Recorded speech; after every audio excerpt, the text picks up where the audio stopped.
ఆంధ్రోళ్ళ విగ్రహాలు పెట్టుకుంటూ ఎక్కడ పడితే అక్కడ ఎవరు పడితే వాళ్ళు ఇష్టం వచ్చినట్టు మాట్లాడారు. అయితే ఆ మాట్లాడడం వెనుక కూడా ఉట్టిగా ఆషామాషిగా జరుగుతలేదు. దాని వెనుక ఒక కుట్ర ఉంది, అది మనం గమనించాం. ఇవాళ తెలంగాణ రాష్ట్ర అవతరణ దినోత్సవం రోజు తెలంగాణ ఉద్యమ ఆకాంక్షల గురించి మాట్లాడాలి, తెలంగాణ అభివృద్ధి గురించి మాట్లాడాలి, అక్కేంద్ర ఆంధ్రోళ్ళ గురించి మాట్లాడుతుందని అందరికి అనుమానం రావచ్చు. కానీ తెలంగాణ ఉద్యమకారుల ఆకాంక్ష, తెలంగాణ ఉద్యమ ఆకాంక్ష మొట్టమొదటి వరుసలో ఏంటిది? మన అస్తిత్వాన్ని కాపాడుకోవడం, మన ప్రాంతాన్ని కాపాడుకోవడం, మన ఐడెంటిటీని కాపాడడం కోసం. ఇవాళ ఏం జరుగుతుంది అక్కడ? ఆంధ్రప్రదేశ్ రాష్ట్రం సపరేట్ అయ్యి మనలాగానే ఇవాళ 12 ఏళ్ళ నుండి 13వ సంవత్సరం వస్తుంది. ఈ 13 ఏళ్లలో అంత పెద్ద పెద్ద నాయకులు అన్ని పార్టీల అధికారంలోకి వచ్చినా అక్కడ కనీసం రాజధాని నగరం కట్టుకోలేకపోయినారు ఇప్పటి వరకు వాళ్ళు. అంతకుముందు ఆంధ్ర తెలంగాణ ఎందుకు కలిసినాయి? తెలంగాణ చక్కగా ఉన్న తెలంగాణ ఎందుకు ఆంధ్రలో వచ్చి కన్నేసి కలుపుకున్నారు? ఎందుకంటే ఇక్కడ రాజధాని బాగుంది కాబట్టి, కర్నూలులో మేము గుడారాలలో ఉంటున్నాం కాబట్టి మేము తెలంగాణలో కలవాలి, తెలంగాణతో కలుపుకోవాలని చెప్పి ఆనాడు మాట్లాడింది. ఇవాళ ఏం జరుగుతుంది? మరి 2 రాష్ట్రాలు అయిపోయినాక అక్కడ రాజధాని కట్టుకున్నారు వాళ్ళు? కట్టుకోలేకపోయారు. 2 పార్టీలు కూడా విఫలమైనవి. ఇప్పుడు ఉన్నటువంటి ఆంధ్రప్రదేశ్ ప్రభుత్వం ఏదైతే సంకీర్ణ ప్రభుత్వం ఉన్నదో, బీజేపీ, పవన్ కళ్యాణ్ గారు, టీడీపీ, వీళ్ళందరూ కేంద్రంలో వాళ్ళకు కొంత అధికారం ఉంది కాబట్టి ఏం చేసిండ్రు? పార్లమెంట్లో అమరావతియే మా రాజధాని అని బిల్లు పాస్ చేసుకున్నారు. ఎంత విచిత్రం అంటే, భారతదేశంలో కేంద్ర ప్రభుత్వం పెత్తనం ఉండొద్దు రాష్ట్రాల విషయంలో అని మనం మాట్లాడుకుంటాం. కానీ అక్కడ ఏం చేసిరు? వాళ్ళు అసెంబ్లీలో తీర్మానం చేసుకోవాలి రాజధాని ఎక్కడని. తీర్మానం చేసుకోకుండా పార్లమెంట్లో తీర్మానం చేసి చేయంగానే ఏమైంది? అపోజిట్ ఉన్నటువంటి జగన్మోహన్ రెడ్డి గారు, మీరు ఈ తీర్మానం చేసిరు కరెక్టే, కానీ ఇందులో మావిగన్ అంటే మచిలీపట్నానికి, వైజాగ్కి, గుంటూరుకి అన్యాయం జరుగుతుంది కాబట్టి ఆ ప్రాంతాలను కూడా కలుపుకొని అక్కడ ప్రభుత్వ భూమి ఎక్కడుంది, మీరు అక్కడ రాజధాని చేయండి అని ఆయన పొలిటికల్ బాంబ్ వేసిండు వీళ్ళ మీద.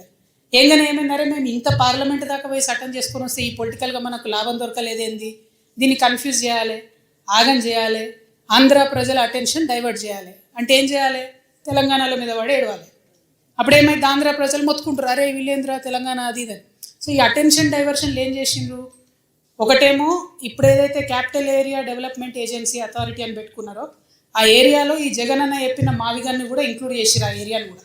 సో పొలిటికల్గా అట్లా బెనిఫిట్ చేసుకుంది. తర్వాత మహానాడు పెట్టిరు. మహానాడులో ఏం మొదలు పెట్టిరు? తెలంగాణ పదం డిక్షనరీని లేదని మన తెలంగాణతోనే అనిపించింది.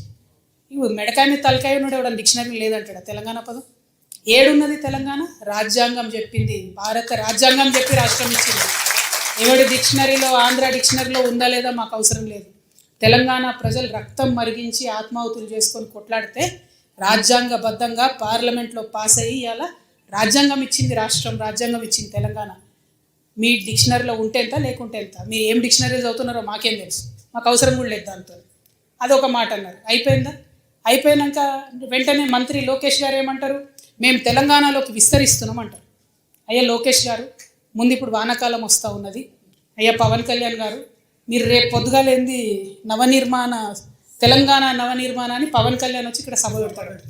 నేనేమంటున్నా అంటే, ఈ లోకేష్ గారు, పవన్ కళ్యాణ్ గారు వాళ్ళది ఒకటే ప్రభుత్వం కదా, ఆంధ్ర ప్రభుత్వాన్ని నేను విజ్ఞప్తి చేస్తున్నా. వానాకాలం వస్తుంది, మీ సెక్రటేరియట్లో, మీ అమరావతిలో మీ ముఖ్యమంత్రి గారి కుర్చీ కింద నీళ్ళు రాకుండా చూసుకోండి. ఫస్ట్ ప్రతి వానాకాలం అక్కడ క్యాపిటల్ మునుగుడే, ప్రతి వానాకాలం అక్కడ క్యాపిటల్ మునుగుడే. అంటే ఎంత అవమానం ఇది ఆంధ్ర ప్రజలకు చెప్పండి. నాయకులేమో వాళ్ళు ఇప్పటికీ కూడా ఆంధ్ర మంత్రులు వచ్చి హైదరాబాద్లో ఆపరేషన్లు చేయించుకొని పోతారు. 12 ఏళ్ళు అయింది, ఆడ కట్టుకోరాదనే హాస్పిటల్. మీ ప్రజలకు ఎట్లా? మరి మీరంటే కార్లు ఉన్నాయి, రయ్యరువే వచ్చిపోతారు. ప్రజలకు ఎట్లా? వాళ్ళు ఎక్కడికి పోవాలి? అయితే నెల్లూరులో ఉన్న వాళ్ళు చెన్నైకి పోవాలి, అక్కడ ఉన్న వాళ్ళు బెంగళూరు పోవాలి, అనంతపురం వాళ్ళు, లేకపోతే విజయవాడ దగ్గర ఉన్న వాళ్ళంతా హైదరాబాద్కి రావాలి. అంటే ఇప్పటికీ కూడా మీ ప్రజలకు హాస్పిటల్ కట్టరు, ఇప్పటికీ మీ ప్రజలకు కావాల్సిన వసతులు ఇయ్యరు. మీ రాజకీయ అవసరాల కోసం మాత్రం తెలంగాణ మీద పడి ఏడుస్తారు. ఇది కరెక్ట్ కాదు. మేము గమనిస్తున్నాం. తెలంగాణ వాదులం రాజకీయంగా పరిణితి చెందినటువంటి వాళ్ళం. మీరేదో రెచ్చగొట్టగానే మేము రెచ్చిపోయి మేము ఇడికేలేదో అంటాం అనుకునేరు. కానీ ఇక్కడ వాళ్ళ ఏజెంట్ ముఖ్యమంత్రి గారు ఉండడం వల్ల నష్టం ఏం జరుగుతుందంటే, రకరకాల విగ్రహాలు పెడుతున్నారు. నేను ముందే చెప్పిన, నేనైతే పాత నాయకులంతా మంచిదని కాదు. ఇట్లనే మీరు ఊకే చేసిందంటే మేము ఖచ్చితంగా అధికారంలోకి వస్తాం. అన్ని విగ్రహాలు బిడ్డ పలగొట్ట ఆంధ్రాకి పార్సల్ చేస్తాం. నేనైతే అంత ఓపిక మంత్రాలని కాదు, అంత విశాల హృదయం లేదు నాకు. ఎందుకు ఈ మాట చెప్తా ఉన్నా అంటే, రావచ్చు పోవచ్చు, రొయ్యలు అమ్ముకోవచ్చు, రావచ్చు పోవచ్చు, షూటింగ్లు చేసుకోవచ్చు, రావచ్చు, పోవచ్చు, సినిమాలు తీసుకోవచ్చు. వ్యాపారవేత్తలకైతే ఎర్ర చివాచి వేసి వెల్కమ్ చేస్తాం. ఎందుకంటే స్విట్జర్లాండ్ అని కాలు పట్టుకొని, యూకే అని కాలు పట్టుకొని, జపాన్ అని కాలు పట్టుకొని ఇడికి రాండయ్యా భూములు ఇస్తాం అంటున్నాడు. ఆంధ్రాలో శ్రీ సిటీ అని కట్టిండు ఆయన, ఎవరో రెడ్డి, శేఖర్ రెడ్డి ఎవరు, ఆయన కూడా వెల్కమ్ చెప్తాం మనం. ఎందుకంటే ఒక పేరు ఎందుకు చెప్తున్నా అంటే సక్సెస్ఫుల్ మోడల్. అక్కడ 30 దేశాల నుంచి వచ్చి కంపెనీలు పెట్టుకురు ఆయన సిటీలో. ఇక్కడికి వచ్చిండు అనుకోండి, మన దగ్గర 60 దేశాలలో వచ్చి కంపెనీ పెడతారు. మాకు ప్రాబ్లం వాళ్ళతోని కాదు, ప్రాబ్లం అలా మీళ్ళు వచ్చి మళ్ళా ఆంధ్ర రాజకీయ నాయకులు వచ్చి సెక్రటేరియట్లో గంట తిప్పుతామంటేనే మాకు ప్రాబ్లం. అది రానీయం. ఇక పవన్ కళ్యాణ్ గారు ఆయన మీద ప్రొఫెసర్ నాగేశ్వరరావు గారు ఒక మాట మాట్లాడారు. అట్లనే నిన్న మన పాశం యాదగిరి అన్న ఒక మాట మాట్లాడారు.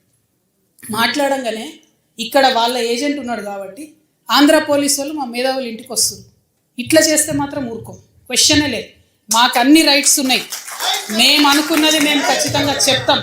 రాజకీయంగా దమ్ముంటే దాన్ని ఎదుర్కోండి. మీ కాడ రాజధాని కట్టుకున్నాడు రాదు శాత కాదు, కానీ ఇడికి వచ్చాట తెలంగాణ నవనిర్మాణం చేస్తారట. మా పని మేము చేసుకుంటాం, మా నిర్మాణం మేము చేసుకుంటాం, మా కథలు మేము పడతాం. రాష్ట్రం విడిపోయింది, ప్రజలు విడిపోలే. మీరు ప్రజల మధ్యలో చిచ్చు పెట్టకండి. చిచ్చు పెడితే మాట్లాడేటోళ్ళు లేరు, ఊరుకుంటోళ్ళు లేరు అనుకుంటారేమో. ఇగో ఈ జెండా రాకముందు లెక్క వేరే, ఇప్పుడు లెక్క వేరే. టీఆర్ఎస్ 2.0 ఇక్కడ, టీఆర్ఎస్ 2.0 ఇక్కడ పెట్టుకుంటే మాత్రం మంచిగా ఉండదు. ఇది వరకు ఒకసారి పెట్టుకున్నారు, రాష్ట్రం వచ్చింది. ఈసారి మూతి పనులు రాలిపడతాయి. కాబట్టి మీరు మా ప్రజల్ని తక్కువ చేసి మాట్లాడడం, మా మేధావుల మీద చేయాలనుకోవడం, లేనిపోని సాంస్కృతిక పెత్తనం మా మీద రుద్దాలనుకోవడం, మీకు అక్కడ రాజధాని కట్టుకోవడం చేతగాక మీ పొలిటికల్ పంచాయతీలను తీసుకొచ్చి మా మీద రుద్దడం. ముందు మీ రాజధాని కట్టుకోండి. మా జిహెచ్ఎంసీ ఎన్నికలలో పోటీ చేసే విషయం మీరు మళ్ళీ ఆలోచించారు. మా జిహెచ్ఎంసీలో ఇక్కడ సెటిల్ అయ్యి ఇక్కడ ఉన్నటువంటి ఆంధ్ర బిడ్డలు మా వాళ్ళు. గత 12 ఏళ్ళుగా వాళ్ళని మేము కడుపులో పెట్టుకొని కాపాడుకున్నాం. ఇంకా ఎన్ని ఏళ్ళైనా అట్లనే కాపాడుకుంటాం. తెలంగాణ వాళ్ళం ఎవరిని ఇబ్బంది పెట్టేటోళ్ళం కాదు. చుట్టపు చూపుగా వచ్చినా, ఇంటికి వచ్చినా వాళ్ళని ఉన్నాం. వాళ్ళు మన దగ్గరే ఉన్నారు, మన దగ్గరే సెటిల్ అయిన, వాళ్ళతో ఇబ్బంది లేదు. రాజకీయంగా పెత్తనం చేస్తాం, సెక్రటేరియట్లో ఏలు పెడతాం, మీ విధానాలలో ఏలు పెడతాం, మీ నీళ్లు దోసుకుంటామంటే మాత్రం ఊరుకునేది ఉండదు. ఖచ్చితంగా చెప్తా ఉన్నాం. ఇవాళ మా ఉద్యమ ఆకాంక్షలో పరిరక్షణలో భాగంగా మొట్టమొదటిది మా అస్తిత్వాన్ని పరిరక్షించుకోవడం. ఆ అస్తిత్వాన్ని పరిరక్షించుకోవడంలో మీరు ఆంధ్ర వాళ్ళైనా సరే, ఇక్కడ ఆంధ్ర ఏజెంట్గా ఉన్న తెలంగాణ ముఖ్యమంత్రి అయినా సరే, తెలంగాణ అస్తిత్వాన్ని క్వశ్చన్ చేసే విధంగా మాట్లాడితే మాత్రం ఊరుకునేదే ఉండదని చెప్పి ఈ సందర్భంగా తెలియజేస్తూ, మరి ఇక్కడ ఉండేటటువంటి మన ఉద్యమకారులకు నేను రిక్వెస్ట్ చేస్తూ ఉన్నా. ప్రభుత్వాన్ని మనం పదే కోరినాం, 2.5 సంవత్సరాలు అయింది. ఉద్యమకారుల ఆకాంక్షలు నెరవేర్చండి, ఉద్యమకారులకు మీరు ఇచ్చినటువంటి వాగ్దానాలు నెరవేర్చండి అని పదే అడిగినాం. అడిగితే ఏం చేసిండ్రు? ఇప్పుడు వరకు 2 సార్లు 3 సార్లు కమిటీ చేసిర్రు. టైంపాస్ చేస్తున్నారు తప్పితే విషయం అయితే క్లారిటీ ఇస్తలేదు. రేపు 2వ తారీఖు, రేపు తెలంగాణ రాష్ట్ర అవతరణ దినోత్సవం. మనందరం సగర్వంగా జెండా వేసుకొని చాటే రోజు. రేపు ముఖ్యమంత్రి గారికి మేమందరం ఇక్కడ నుండి ఈ రౌండ్ టేబుల్ వేదికగా డిమాండ్ చేస్తూ ఉన్నాం. ఏదైతే మీరు మేనిఫెస్టోలో ఉద్యమకారులకు హామీ ఇచ్చిందో అది రేపు ప్రకటించండి. కమిటీలు చాలు, ఇక టైంపాసులు చాలు, కాకమ్మ కబుర్లు చాలు.